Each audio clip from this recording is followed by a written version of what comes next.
பிதாவை நாங்கள் நன்றி செலுத்துகிறோம்.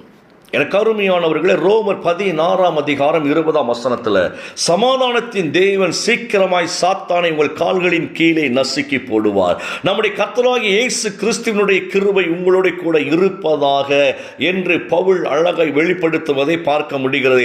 அமைதியை தரும் கடவுள் சாத்தானை உங்கள் காலடியில் நசுக்கி போடுவார். நம் ஆண்டவர் இயேசுவின் அருள் உங்களோடு எப்பொழுதும் ஒவ்வொரு நாட்களிலும் இருப்பதாக என்று சொல்லி அழகாய் பவுல் வழியாக தேவனாகிய கர்த்தர் வெளிப்படுத்துகிற ஒரு உன்னதமான சத்தியத்தை உங்களோடு பகிர்ந்து கொள்ள போகிறேன். இதெல்லாம் கவனித்துக் கொள்ளுங்கள்.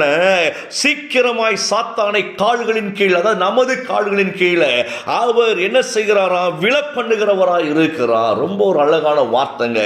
இன்னைக்கு நம்ம இதுக்கு தான் ஜெபித்துக் கொண்டிருக்கிறோம். ஏன்னா சாத்தானின் தந்திரங்கள் எல்லாம் என்னுடைய பிள்ளைகளை நிலை குலைய பண்ணுவதை பார்க்கிறோம். அப்படித்தானே ஏதோ ஒரு விதத்தில் பிள்ளைகளுக்கு கவர்ச்சியை காண்பித்து தன் பக்கமாய் இழுத்து கொண்டு போவதை பார்க்க முடிகிறது.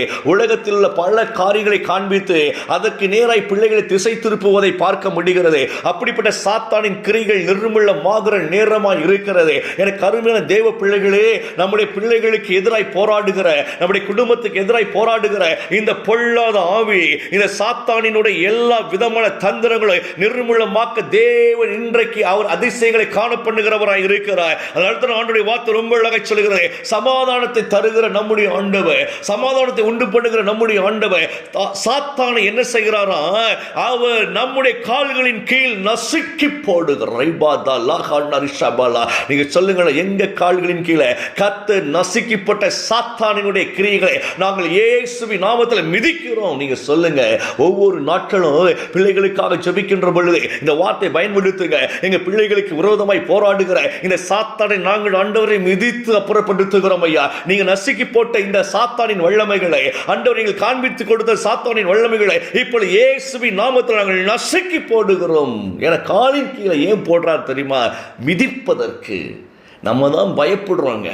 சாத்தானை ஒரு பெரிய ஒரு ஆளாக நினைத்து அநேக நேரங்களில் பயப்படுறோம். பாருங்களேன், ஐயா சாத்தான் எங்களை எப்படியாவது வஞ்சித்து விடுகிறார், எங்கள் பிள்ளைகளை சாத்தான் கொண்டு போயிட்டார், மாய்மாலமாய் அப்படியே பிள்ளைகளை ஏமாத்திட்டு சொல்லி சாத்தானை குறித்து ஒரு பெரிய பயம் நம்மிடத்தில் காணப்படுகிறது. ஆனால் கர்த்தர் லகுவாய் அதை செய்து முடிக்கிறார். பாருங்களேன், இதெல்லாம் ஒரு மேட்டரே கிடையாதுமா. பிள்ளைகளை நீங்கள் பயப்படாதிருங்க, நீங்கள் கவலைப்படாதிருங்க. உங்க காலுக்கு கீழே சாத்தானை நசுக்கிட்டேனா அப்படிங்கிறார். யோசித்து பாருங்களேன், நசுக்கி போட்ட சாத்தானை நம்ம மிதிக்க நமக்கு எவ்வளவுங்க ஒரு பயமாங்க.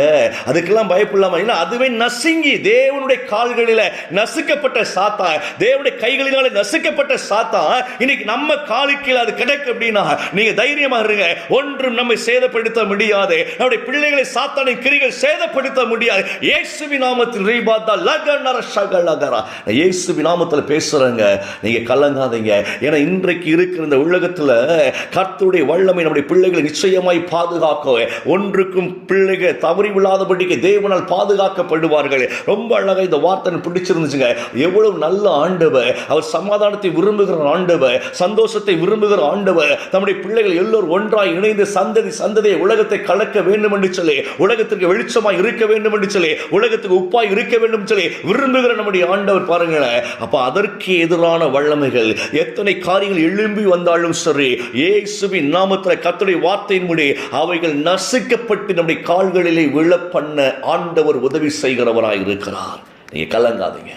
இந்த வார்த்தை மனதில் வைத்துக் கொள்ளுங்க. உங்க பிள்ளைங்க ஒருவேளை உங்களுக்கு எதிராக போராடுகிறாங்களா, இந்த வார்த்தை வந்து ஜெபம் ஆண்டவரே, எங்கள் பிள்ளைகளுடைய இருதயத்தை திருடி கொண்டிருக்கிற இந்த பொல்லாத பிசாசை இயேசுவின் நாமத்தால் என் கால்களில் வைத்து நசுக்குகிறேன், நசுக்குகிறேன், நசுக்குகிறேன். இயேசுவின் நாமத்தால் நசுக்கி போடுகிறேன். ஏன்னா அவர் நசுக்கி போட்டுட்டாருன்னா அதை நம்ம ஈஸியாக நசுக்கிடலாம். அப்படிதானே?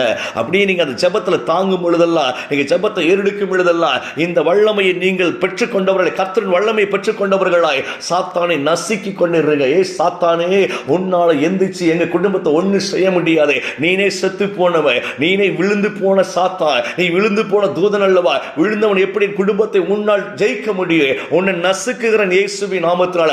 நசுக்கி போட்ட பிசாசே, உன்னை இன்னும் நான் நசுக்குகிறேன். உன்னால ஒன்றும் எங்களை சேதப்படுத்த முடியாது. சொல்லுங்க ஜெபத்துல. சாத்தான்லாம் ஒரு பெரிய மேட்டரே கிடையாதுங்க. நம்ம ஞானம் உள்ளவர்களை கர்த்தர் நம்மை நம்முடைய சந்ததிகளை அவர் வழி நடத்த விரும்புகிறவராய் இருக்கிறார். அது மட்டுமல்ல, நல்ல கவனிங்களேன், அந்த சாத்தானின் தந்திரம் நம்முடைய அமைதியை குலைக்கிறதா இருக்குங்க. சாத்தானின் தந்திரம் சமாதானத்தை கெடுக்கிறதா இருக்கு.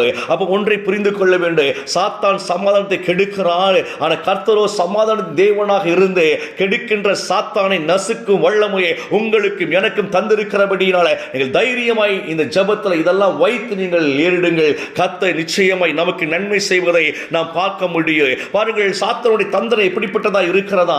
கர்த்தர் நமக்காய் கொடுத்த வார்த்தைகள் இருக்கு பாருங்களேன், வாக்குத்தத்தங்கள் இருக்கு பாருங்களேன். அந்த வாக்குத்தத்தங்களை ஒவ்வொரு நாட்கள் காதிலே கேட்கிறோம். அந்த நேர விசுவாசம் நமக்குள் வருகிறது. ஓ, நான் ஜெயிச்சிட்டேன் அப்படிங்கிற நம்பிக்கை வருகிறது பாருங்க. ஆனா அடுத்த செகண்ட் கொஞ்ச நேரத்தில் நமக்குள் விழுந்த கர்த்தருடைய வார்த்தை இருக்கு பாருங்களேன். அந்த வார்த்தையை சாத்தான் என்ன செய்கிறானா? திருடுகிறான் பாருங்களேன். அந்த வார்த்தை திருடுகிறான். அந்த நேரத்தில் உங்களுக்கு பயம் வருகிறது, அந்த நேரம் தான் சந்தேகம் வருகிறது தேவன் மேல. ஆண்டவர் உண்மையிலே நமக்கு செய்வாரா, இதெல்லாம் எப்படியே நடக்கும் சந்தேகம் எப்போ வருது அப்படின்னா, கர்த்தர் அனுப்பின வார்த்தையை, நம்முடைய இருதயத்தில் விழுந்த வார்த்தையை சாத்தான் திருடின உடனே நமக்குள்ள என்ன வருது? பயம் வந்து விடுகிறது. ரொம்ப முக்கியமான வார்த்தை இது.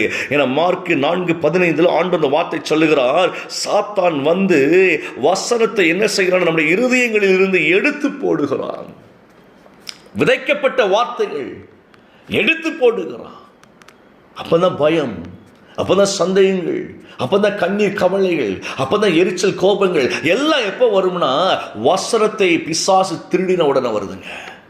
ரொம்ப எச்சரிக்கையாய் ஒவ்வொரு நாட்களும் நம்முடைய இருதயத்தில் விதைக்கப்பட்ட வார்த்தை இருக்கு பாருங்களேன், இந்த வார்த்தையை திருட விடாதபடிக்கு நம்முடைய கால்களில் தேவன் நசுக்கி போட்டிருக்கிறார் பாருங்களேன். அப்படியே நம்முடைய காலை வச்சு பிசாசை மிதிச்சிடணும். பிசாச, கர்த்தர் எங்களோட கூட இருக்கிறார், உன்னால் ஒன்றும் செய்ய முடியாது, எங்கள் பிள்ளைகளை கொண்டு போக முடியாது, எங்கள் பிள்ளைகளுக்கு விரோதமாய் நீ தந்திரமாய் எழுப்புகிறாயோ, இயேசுவின் நாமத்தில் உன்னை கடிந்து கொள்ளுகிறேன், மிதிக்கிறேன் என்று சொல்லி அந்த வார்த்தையை பயன்படுத்துங்க. உங்கள் குடும்பம் ஆசீர்வாதமாக இருக்கும், உங்கள் பிள்ளைங்க ஆசீர்வாதமாக இருப்பார்கள். ஒரே ஒரு விஷயத்தை முன்னால் வைங்க, என்ன அப்படின்னா, சாத்தானை கர்த்தர் அவர் நசுக்கி போட்டார். அவ்வளோதாங்க. நசுக்கப்பட்ட பிசாசுக்காக நம்ம பயப்படணும்? நசுக்கப்பட்ட பிசாசுங்க அவன்.